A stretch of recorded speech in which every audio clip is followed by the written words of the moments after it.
Hey there, fellow travelers. Welcome to the Tolkien Road, episode 325. In this episode, we'll be exploring the saga of a Dark Age, Brian Sibley's introduction to the Fall of Numenor. Before we get started, I'd like to give a double up air five to our amazing fellowship. 3, 2, 1. Whoopsh. Nice. Special thanks to this episode's executive producers, John R., Caitlin of Tea with Tolkien, Jacob Blockham, John H., and Eru27. Also, a shout out to those celebrating their fellowship anniversary in February of 2023: Ish of the Hammer, Jacob Lockham, Robert H., Azia V., Eric B., John R., Andrew M., Shane Wise, Lucas W., Sean S., Sarah W., John R., David Bigwood, Kat L., Sarah M., and Eric B. February is a big month for our patrons, for our fellowship. Thank you all so much for sticking with us over the last year, and in many cases, years. Hey, join the Fellowship of the Road by visiting patreon.com/TolkienRoad. When you join the Fellowship of the Road, it helps us to keep on evering on and lands you some cool perks along the way, like 20% off our merch, including Tolkien Road t-shirts, the coveted Two Trees camper mug, and signed copies of my books. Learn more at patreon.com/TolkienRoad. YouTube, hit that like button, don't forget to subscribe, and let us know what's on your mind in the comments below. All right, so this is the second episode in my series exploring the Fall of Numenor, the recently published collection of Second Age writings edited by Brian Sibley. This is what we're talking about right here, the Fall of Numenor. Yes, beautiful, beautiful volume right there. Sibley's introduction is titled The Saga of a Dark Age. Tolkien himself termed the Second Age a Dark Age in an important letter, the Waldman letter, for those of you who are familiar. Why did he do so? After all, the Second Age begins with the aftermath of Morgoth's defeat and the seeming absence of any strong evil from Middle-earth. Furthermore, it's a time of new beginnings, of great possibilities, with the founding of Numenor and all that this entails. People are living longer. The Numenorians have somewhere between 3 and 4 times the normal lifespan of regular men. You know, it's everything's kind of looking up, especially for mankind. However, for all of the hope and glory of its beginning, the Second Age's nearly 3,500 years is a time that progresses towards and ends in catastrophe and unfathomable ruin. It seems to prove that mankind is naturally disposed to collectively choose evil rather than good. And boy, does it choose evil. We'll see this especially toward the end of Numenor's history, where evils we'd rather not imagine become common practice. Thus, the Second Age is a dark age, one inclined toward tragedy rather than the happy ending. In his introduction, the Fall of Numenor editor Brian Sibley begins by referencing the stories of the Second Age to the greater Middle-earth legendarium. To quote him, in 1951, Tolkien was seeking a publisher who was willing to not only consider the newly minted The Lord of the Rings, but who was also prepared to commit to simultaneously publishing The Silmarillion, a project on which he had, by then, been intermittently engaged for some 37 years. To promote his cause, Tolkien wrote out what he referred to as a brief sketch, although it ran to more than 7,500 words, to serve as a resume of both The Silmarillion and The Lord of the Rings, in which took pains to detail the codependency of the two projects. He first outlined the making of Middle-earth, a creation myth of considerable literary power and beauty, followed by opulently crafted histories of its different races and the mighty deeds that wrought and great tragedies that befell them across the generations that comprised what he referred to as the First Age. Then, turning to the events of the age that followed, Tolkien wrote, "The next cycle deals or would deal with the Second Age, but it is on Earth a dark age, and not very much of its history is or need be told." So, Tolkien, this letter, the Waldman letter that Sibley refers to here, is a very pivotal writing, just in terms of understanding how all of the stories of Middle Earth are connected. Go read that if you haven't already. I highly recommend it. There's a good snippet of it at the beginning of the Silmarillion, the portions that pertain to the First Age and the Second Age. But if you read the whole thing in the context of J.R.R. Tolkien's letters, it goes from the First Age all the way through the Third Age.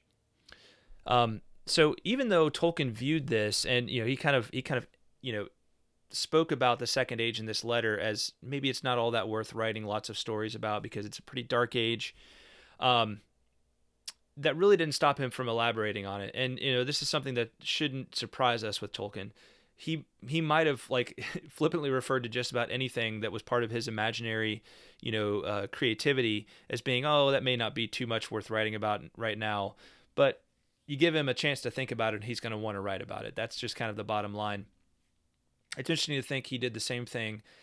He actually started a sequel to the Lord of the Rings that would have been about the Fourth Age, called The New Shadow, and we have what little he wrote of this in there. Of course, he started writing this towards the end of his life, and he says he abandoned it because he really, like, kind of for the same reasons. It was a pretty dark story. He didn't really see much possibility, for it turning into a worthy sequel to The Lord of the Rings.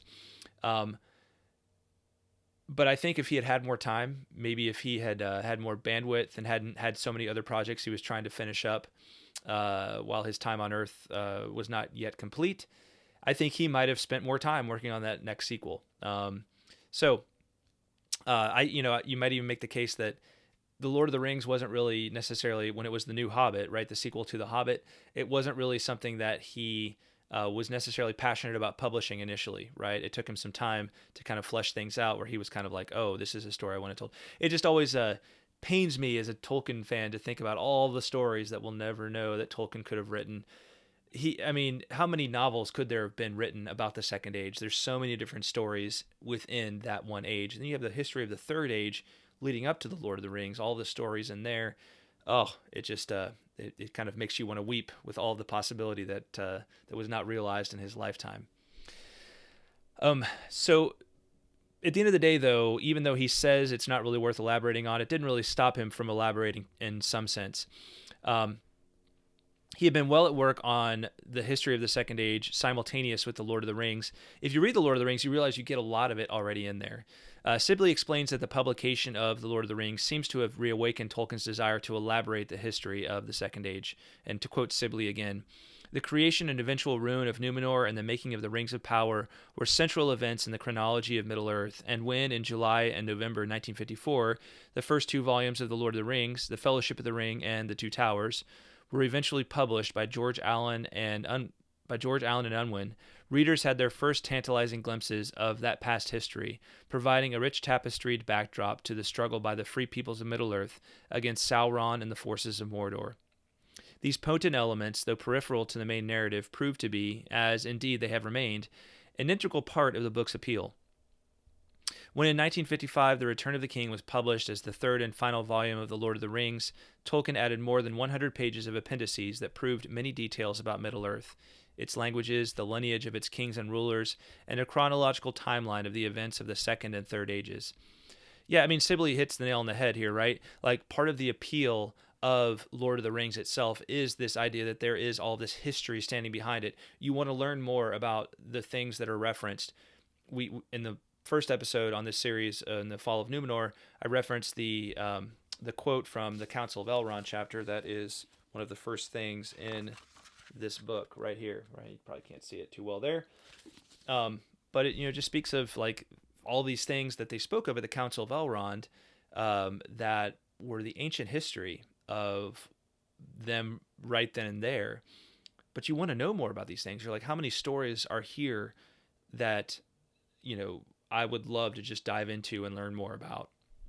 And that's part of the fascination with the appendices. Tolkien really labored over those appendices that are at the end of The Lord of the Rings, and you get so much history right there, little nuggets. Just that timetable, all those little nuggets in there, each one seeming like it could be its own story, its own novel in and of itself. And you have just how many of those little nuggets of of events that happened in the Second Age peppered throughout there. And you have other stories pertaining to the Third Age that lead up to, the Lord of the Rings. All of this, right, is part of the appeal. It's part of the appeal of Lord of the Rings. Although nothing beyond the Lord of the Rings relating to the Second Age was published in Tolkien's lifetime, his son Christopher began the decades-long project of producing his father's unpublished Middle-earth writings in 1977 with the publication of the Silmarillion. Not only did the Silmarillion contain the stories of Middle-earth's first age, but they contained Akalabath, the definitive account of Numenor's history, as well as of the Rings of Power in the Third Age, which contains a great deal of Second Age history as well. I mean, between those two writings contain a lot of, they kind of put together the grand sweep of the Second Age for us. Akalabath, right? So you go pick yourself up a copy of the Silmarillion if you don't already have it. The Silmarillion itself, the everything in the first part of this book is pretty challenging if you're a newbie. That's why I've done many episodes on the Silmarillion, helping you understand the Silmarillion chapter by chapter, along with my wonderful co-host Greta.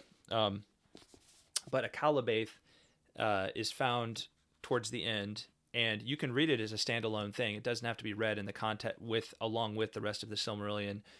And then of the Rings of Power in the Third Age is also wonderful because it tells some of the same events, but it tells it from a different perspective, more of a ring-centric perspective than a Numenor-centric perspective, right? So, and then it continues on to connect it all to the events of the Lord of the Rings. So those are both very valuable works that came along in 1977. After the Silmarillion, Christopher published further elaborations of the Second Age with Unfinished Tales, followed by the incredibly ambitious History of Middle-earth series, which contained early drafts of Akalabath as well as two precursors of the Númenórean legend, The Lost Road and the Notion Club Papers. Lost Road and Notion Club Papers are both works that were non-Middle-earth versions of the Númenórean legend that Tolkien wrote well before the publication of The Lord of the Rings. But eventually, what they had of the legend of Númenor was subsumed into the legendarium of Middle-earth and became what we now know as the story of Númenor. Unfinished Tales contains, and we'll get to some of these things in later episodes in this series. Unfinished Tales contains a whole section that pertains to the Second Age by itself. We have some really interesting things in there, descriptions of Númenor, kind of a table of its various monarchs. We have, and the only really long form story that pertains, that's kind of a, focused in look at life in the Second Age, in the story of the mariner's wife, Aldarion and Orendis. That'll be a really interesting one to get into. I've done episodes on that in the past, but it'll be interesting to get into within this context, connected with all of the rest of the story of Númenor. The Lost Road and the Notion Club Papers are both found in the History of Middle-earth, in various volumes of that, and there are other writings, early versions of Akalabath and of the Rings of Power in the Third Age that are found in those as well. So all worth checking out in due time. But the Lost Road, fortunately, is part of the appendices. At least the chapters that pertain to Númenor are in the appendices of the Fall of Númenor. Notion Club Papers you've got to go pick up. I believe it's Sauron Defeated to get yourself read up on the Notion Club Papers. So Sibley ties it all together by referring to what may be the genesis of the entire legend, Tolkien's recurring Great Wave nightmare. This legend or myth or dim memory of some ancient history has always troubled me. In sleep I had the dreadful dream of the ineluctable wave, either coming out of a quiet sea or coming in towering over the green inlands. It still occurs occasionally, though now exorcised by writing about it. That's interesting to think about, that he was kind of able to get this nightmare out of his system simply by writing about it. So maybe there's something to that, as far as like if you're troubled by bad dreams, getting it out of your system to sort of exorcise that from yourself. And it's fascinating to think about the origins of this, of this story. Now what was the basis for the story that would become the most expensive TV show in history up to this point. It all really starts with this like nightmare, and it starts also, we learned, with his connection to C.S. Lewis. The two had been they were very good friends, of course, both Inklings, and they had challenged each other to write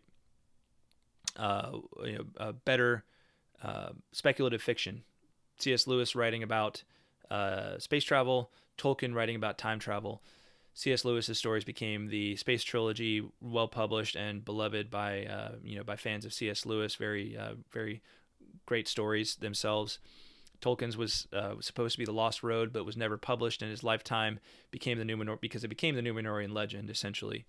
But it's interesting to go back and read The Lost Road and find kind of what he initially envisioned it to be, sort of this father-son story. Interesting in and of itself. I love the father-son connection that lies at the root of all of this between Tolkien himself and his son Christopher. Christopher kind of being the son that carried on his father's legacy and completely saw it through.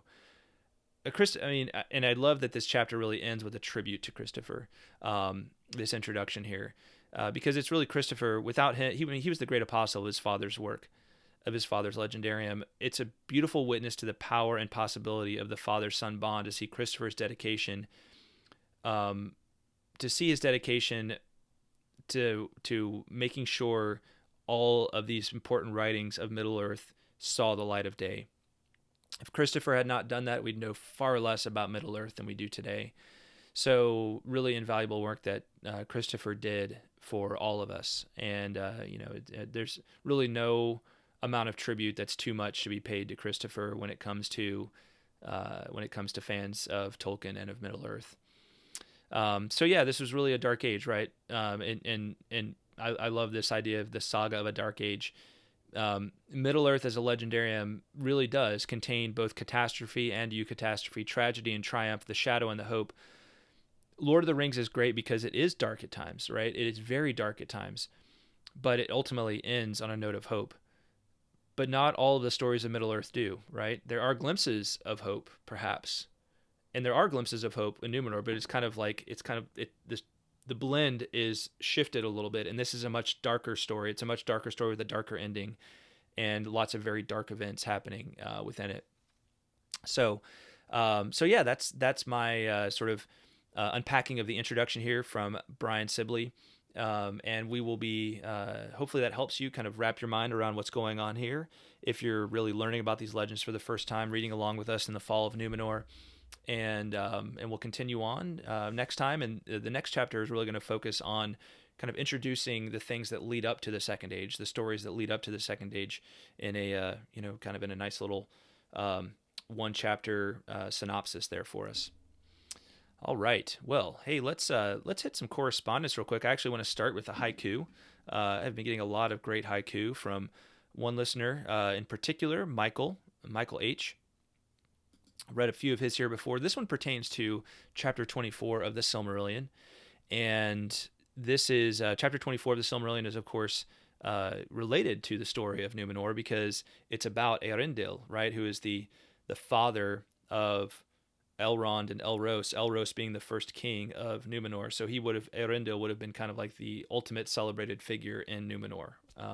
So here is the haiku pertaining to Silmarillion chapter 24 from Michael H. No hope of return, Morgoth in the timeless void, but his lies live on. Yes, and that's the rub. That's the rub for the Second Age. Morgoth may be no more, but his lies live on, and they're going to be harnessed and put back to use by Sauron in the Second Age. So thank you, Michael.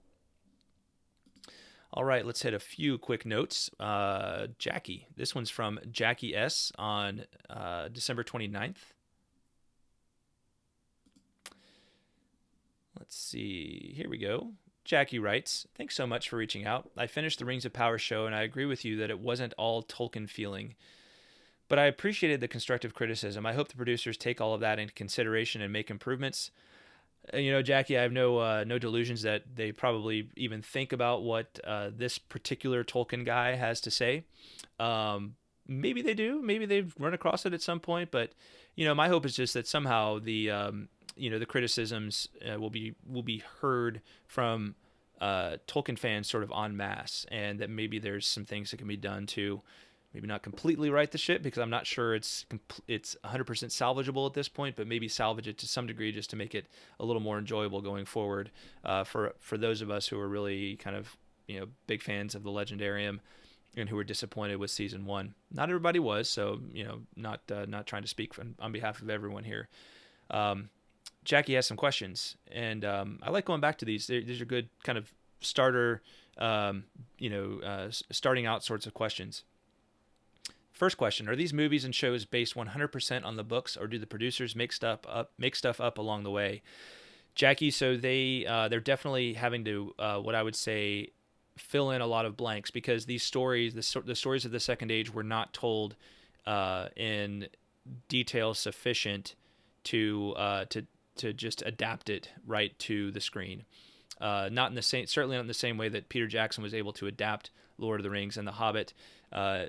The producers of The Rings of Power, we knew from the beginning they'd have to fill in a lot of blanks. They have to make up a lot of stuff along the way. The problem is that they aren't necessarily being true to what was written in some cases, and that's the rub. That's the rub for me and for many fans. Number two, I'm able to find answers to questions about characters and plots in the books. Or am I able? For example, the background story of Aragorn and did he really grow up with the elves? You can learn a lot more about the backstory of Aragorn if you go to, I believe it's Appendix A of The Lord of the Rings. The story of Aragorn and Arwen actually contains a good bit of information about Aragorn's backstory. A lot more about Aragorn, actually. So I would refer you to that. Her third question, if the characters are from the book, should we know more or less what's going to happen next? I think you're referring to the Rings of Power. You would think so. You would think that they're not going to, violate anything that happens within the Legendarium itself from what Tolkien wrote himself. Then again, I mean, I'm not privy to what they're thinking. It would seem, they haven't been completely faithful to everything Tolkien wrote so far. So I can't say for sure either way, unfortunately. I would prefer that they did not violate and really focused on telling the story in a surprising way. There's ways of telling the story, even when you know what's going to happen. There's ways of telling the story that still make it intriguing, right? And to me, that's the real challenge of doing a show like this. But I'm not entirely sure that that's the way they chose to go with it. I think they chose to go like, we're going to kind of use what he gave us, but we're going to fudge it whenever we want to. That seems to be their modus operandi right now. She goes on to say, I hope I'm not overwhelming you with my questions. I just feel more inspired to find out more and not just sit around and wait for the next movie or show. I still look forward to seeing what is next. We have to keep hope because compared to the real world, this is much better. In the end, this is all a battle of good versus evil. Good will prevail. Love it, Jackie. Absolutely. Thank you for your note.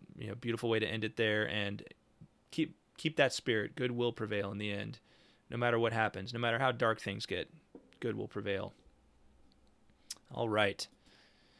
And the other note is from patron Sophie S. from January 29th. Sophie says, "Hi, John and Greta. I'm still exploring older episodes of your podcast. Wonderful trove. Thank you. And today I listened to your tribute to Christopher close to the day of his passing. I enjoyed it very much. It reminded me that most of us would do well to consider what we hold true and dearest and feel a certain responsibility to pass it on. I believe it was T.S. Eliot who wrote, and I'm paraphrasing, that we defend an idea or a truth against its foes, not because we will win a particular battle, but to keep it alive for someone else, the next generation. Christopher's devotion to his father led him to protect and pass on his legacy, and it is what you, in your own way, are doing as well. I applaud you for that. So as I wrote earlier, keep the faith. All good things, Sophie." Thank you so much, Sophie. Really beautiful note, and you're right. Christopher's devotion to his father is a really beautiful thing, and it's something that plays an important role in this book, The Fall of Numenor. So thank you for writing and for acknowledging that. Like I said, there's really no amount of tribute we can pay to Christopher, that will really exhaust all that we owe him for giving us what he did through his life's work, continuing his father's life's work. All right, y'all. Good stuff. Thank you so much for your correspondence. Always love hearing from everybody. Hit us up, and we will do our best to respond to you somehow and at some point.